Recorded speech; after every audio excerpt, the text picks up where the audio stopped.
Hello, my friends. So we had just this week, Parasha Yitro or Yisro, the giving of the Ten Commandments, and we're gonna have again Mishpatim, the standing at Mount Sinai. So it is still very relevant this week. I want to ask you an interesting question because it's something actually that surprised me this year. I didn't realize it until now. But we know Jews have the Ten Commandments, right? Those are the 10 main categories, which leads to the 613 commandments, the details, so to speak. As I always say, 613 is 6 plus 1 plus 3 equals 10. So really, the 613 correspond to the 10. It's like the details of it, right? Like you have the 10 commandments of marriage, but so to speak, but you have a lot of details in your marriage. Okay, so then we have the 7 Noachide laws. And so now 7 Noachide laws, we know also this correspond to about 666 commandments. There's different ways to come about it, but according to one sheet and one understanding, it leads to 66 commandments. Now, interestingly, when we think of the 10 commandments, technically 10 commandments, we think of it was revealed to Israel. But if you ask the 10 commandments, first of all, who was the Torah given? The Torah was given to the Jews, but for humanity. This has to be clear. The Torah is the textbook, it's the divine code that tells us how to live, how as human beings are we going to live our life, and what are the tools, what do we need a Torah, what do we need a guide, because on our own we would not be able to fully figure out how to perfect ourselves and how to connect to God in the way that is necessary for the world to achieve full perfection and for us to achieve the highest possible level. So it might be possible for some individuals to grow on their own and become holy and spiritual and find God, like Abraham did. He didn't have the Torah. But from the moment that there was a people, a nation in charge of guiding the world, there was a need for a certain specific way on how to elevate humanity and how to guide it. And so those are the 613 commandments that were given to the Jews. The Jews do the 613 commandments. By doing the 613 commandments and learning the Torah, they understand how to perfect the world, and they can then guide non-Jews to help them be role models by being role models, and teaching them from the Torah how to live in harmony and how every individual can come close to God, whether Jewish or not Jewish, doesn't matter.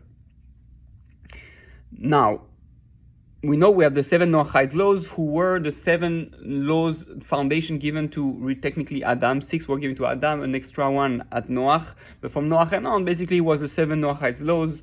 And those were foundation made for humanity, for any non-Jew who wants to be spiritual in harmony with the world and to be a righteous individual just as much as the Jew, without having to convert, and to be close to God also in the spiritual world after we die in Olam Haba.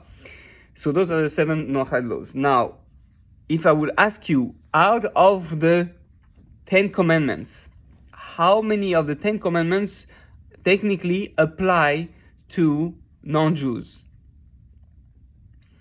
So I'll let you 5 seconds to think about it. How many of the 10 commandments apply to non-Jews? So the answer is 9. 9. Most people won't get it because they usually don't necessarily pay attention to those things. But let's go over it, right? So, as a non-Jew,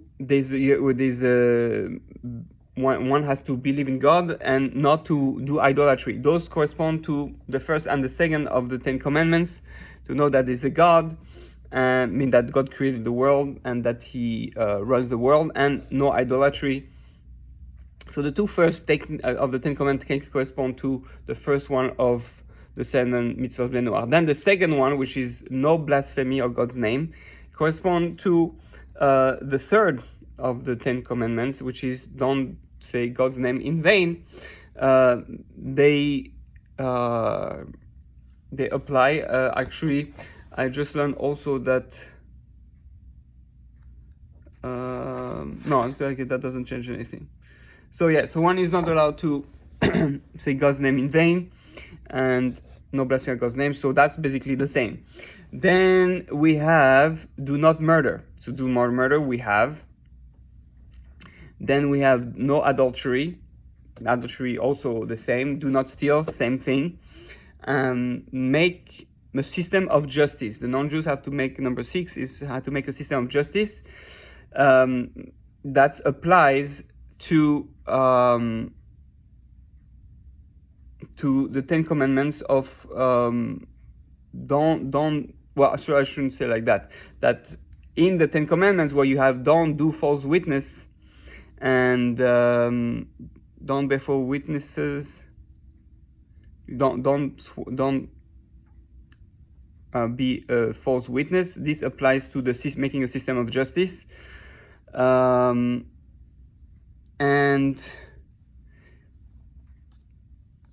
then so what are the leftover for the 10 Commandments? We had kivud avihem, meaning respecting your father and mother. Non-Jews also have that. They're not commanded directly, but anything moral, they are supposed to do it too. So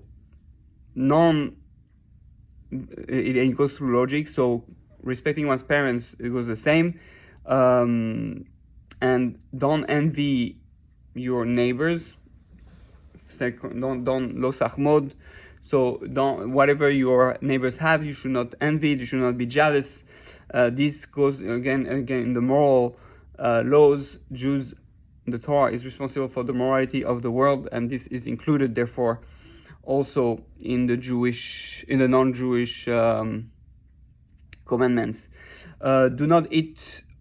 No, so that's the 7th of the Noachites. We have finally now what's the one that doesn't apply to non-Jews? Shabbat.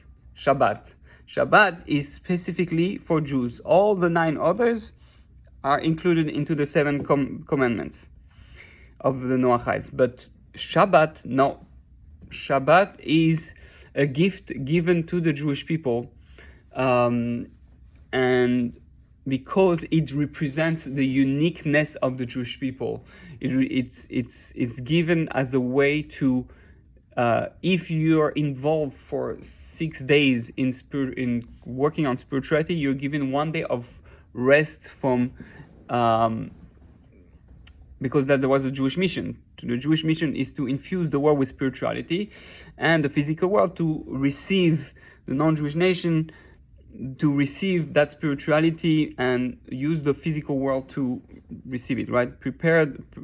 Receive the spirituality by making a physical world that is meant for that is prepared for that. So this is a little bit the idea behind what we're saying, and I find it fascinating that really from the 10 Commandments, there's 9 of them.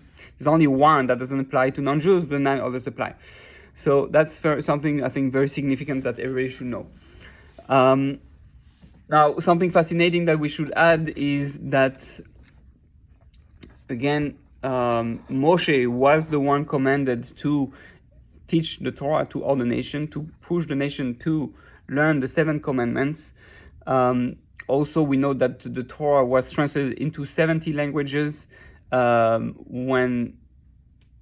just before they went out of the desert to go into Israel. they placed stones, and it was supposed to be translated into 70 languages. Because everybody is meant to know what the Torah is, what's in the Torah, to study in depth. Okay, then it depends. As a non-Jew, you're not allowed to study the parts that has nothing to do with you. Certain parts of the Torah are only for the Jews, because it can only be understood by them this way, and unless you studied for a specific purpose that can enhance your life, make your life better, then it's okay. But again, you have to be careful. It's not just a simple thing. It's part of the law. It's part of the divine decree. Certain things you can study, certain you cannot, and certain things you need guidance. Again, I recommend everyone who wants to know more about the 7 Noahide laws. There is the Divine Code by Rabbi Moshe Weiner. It's a very good book, very well, with a lot of all the sources, and this teaches you everything you can do as a non-Jew, based on the 7 Noahide laws. And there you have even certain prayers you can say as a non-Jew, based on the Torah, and it's pretty cool.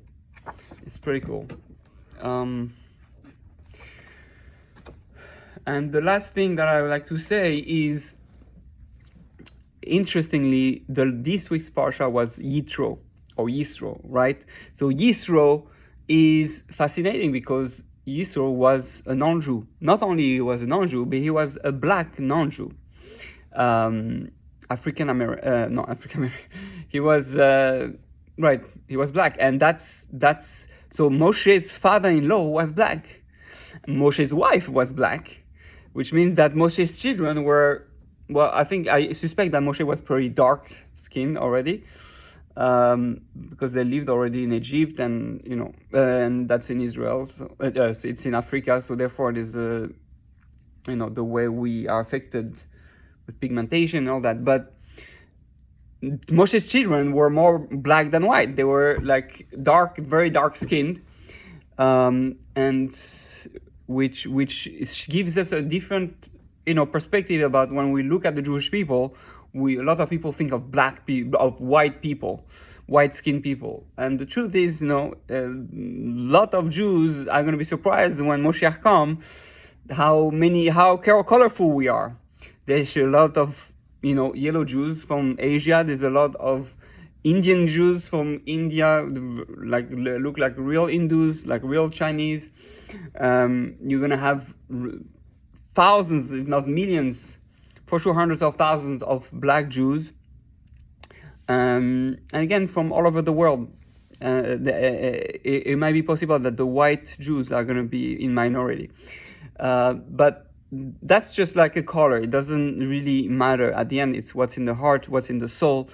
But it gives us a bit of an understanding. Sometimes there are Jews, white Jews, who are a bit racist, and who only look at they are being influenced, or they grow up hating anybody that doesn't resemble them, like many other groups or religions, and they're racist, and the truth is, we have to be careful what we're used to, and understand the big picture, that there are Jews of all colors, and that it doesn't matter the color, but we should not think that only white people are Jews, God forbid.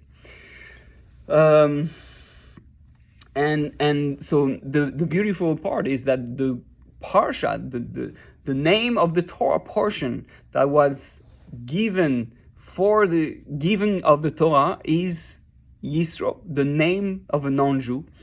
And what this non-Jew what did this non-Jew do? I think it's fascinating, because we are speaking about almost a role model of a non-Jew.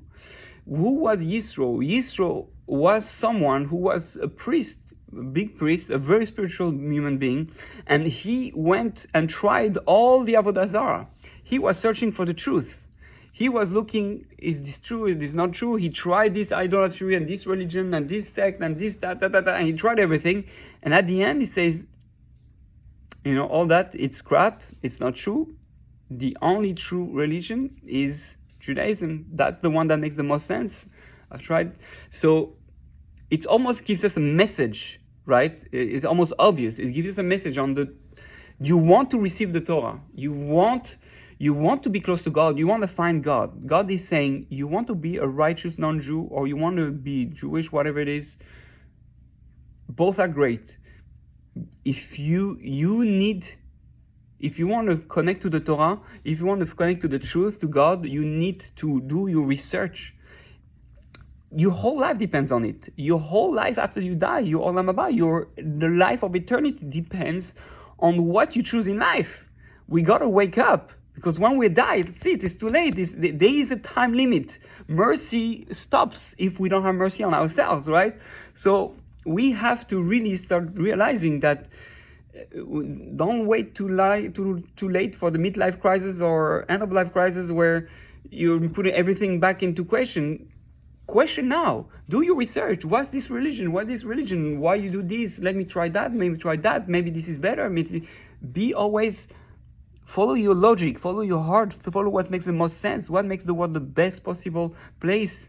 Make sure you meet in every religion the best, the most holy people, and judge from them, not from there's always fanatics in every area.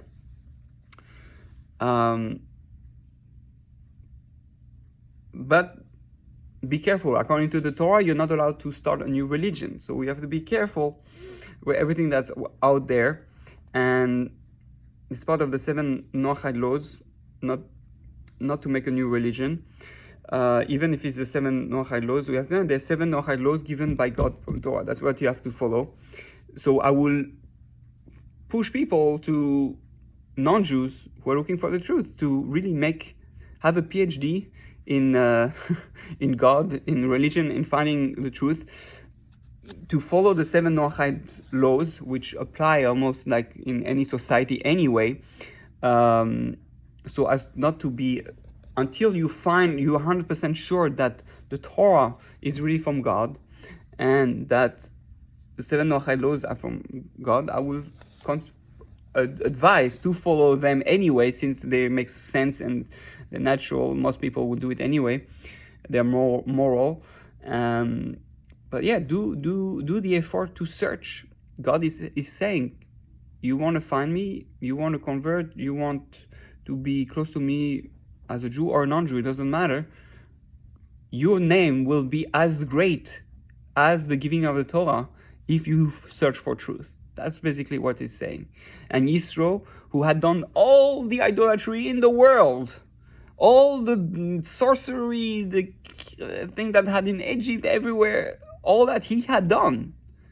But he was honest with himself. He was looking for the truth, and he didn't stop at, pleasure or this. And when he heard and what's happening with the Jews and God and Egypt, he says, that's really from something beyond anything that I've heard. This must be the truth, and let me study it and join them. So that's the story of one of the first converts, Yitro, father-in-law of Moshe, and we need to learn from him and understand that everyone can be part of the Torah, right? The fact that Yitro, even though he was not born Jewish, right, or was not part of the Hebrews or Jewish people, and one of the first things we learn with Yitro in last week's Parasha is that he's advising to implement a certain way to for the court, to justice, to reach Moshe. He advised a certain system. And that's already, it's accepted by Moshe and all the Jewish people, which means some say it was good, some say it was bad, but majority say it was a good thing, and which teaches that anybody who comes from the outside, even though he's he was a non-Jew before, even though he was doing terrible things before, or even not terrible, but like idolatry or all types of stuff, Christian, Muslim, or any other sects or religions that are not according to the Torah. When he comes back, he becomes attached, and he can even add with his own soul, with his own understanding, and embellish and make the Jewish world even better, and bring pieces of Torah, of understanding the Torah that were not understood before. Obviously, one needs guidance, we need to learn it before that, but everyone has the ability to. It's not just like, oh, it's just I just attach myself to Jewish people, so now I'm just like, I'm just catching up, and that's all what it's all about. No. You are a light into the world. By attaching yourself to the Torah, you become greater than, not only greater than before, but you become as important as any other Jew who contributes something to the world, who contributes something to the understanding of the Torah. It says that every Jew has its own portion. So even if you are a convert, you become fully Jewish, and you have your own beauty and your own part of Torah to your own facet, your own interpretation to bring to the Torah, and to join in all the interpretation that exists in the Torah, which say there's 600,000 interpretation, whatever different 70 facets, whatever it is. But that's the idea. So we have to know that we are at a time where the entire world is changing, where there are hundreds of thousands of non-Jews out there who are learning Torah, who are even some practicing the mitzvot, which sometimes they're allowed, sometimes they don't know, but obviously they don't know how it works, so they just, but really there's hundreds of thousands of non-Jews, in Africa especially, but in South America, North America, Asia, Russia, Japan, Jews all over the non-Jews all over the world who are learning thanks to the internet, and who wants to understand the Torah and come close to God, understand that Judaism is real, and the Torah was really given by God, and they want to learn, and it's the responsibility of Jews to teach them. To every Jew has to be become a rabbi for the non-Jews. Unfortunately, there's a lot of Jews who are not knowledgeable.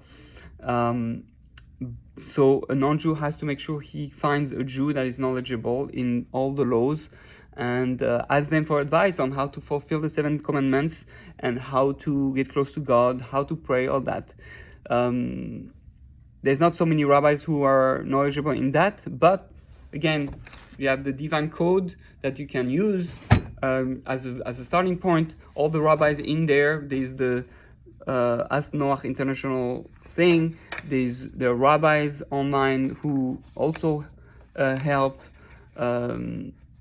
It's important. Every non-Jew should find for himself a rabbi. It's in the future, every Jew and non-Jew both will have a rabbi, a guide, until we finally will all be guided by God directly. But that's what's happening in the world. It's very exciting. The times are changing. We are getting closer to the end, and Baruch HaShem, we're growing and learning together. It's very exciting, and I wish you all a tremendous success in your learning, in your growth. May we all learn to respect each other, to love each other, and to learn, because without learning, we are ignorant and we don't know what's the right thing to do. But most important, let's remember, the most important is working on our character traits, working on oneself, be really humble, being loving and generous, smile all the time, have people love you, become lovable, love others. This is the whole foundation. Morality, meaning good character traits, comes before the Torah. There's no good character traits. There's no Torah without good character traits. So may we really make sure that we work on that, and and the Torah naturally will be able to be received. This is something very fundamental, my friends. Unless you have good character traits, unless you work on yourself, your Torah will be defective. A rabbi who does not have good character traits, his Torah is dangerous, is not pure. Therefore, you have to make sure that it's a rabbi that works on his character traits, that he is actively working on it and doesn't do bad stuff, at least less than most people, because he's supposed to be a role model anyway. So that's the key, my friends. May we change the world together, and we'll make sure you research, Rabbi, and learn a lot, and we'll together, good God willing, be all together in Jerusalem, celebrating God's revelation.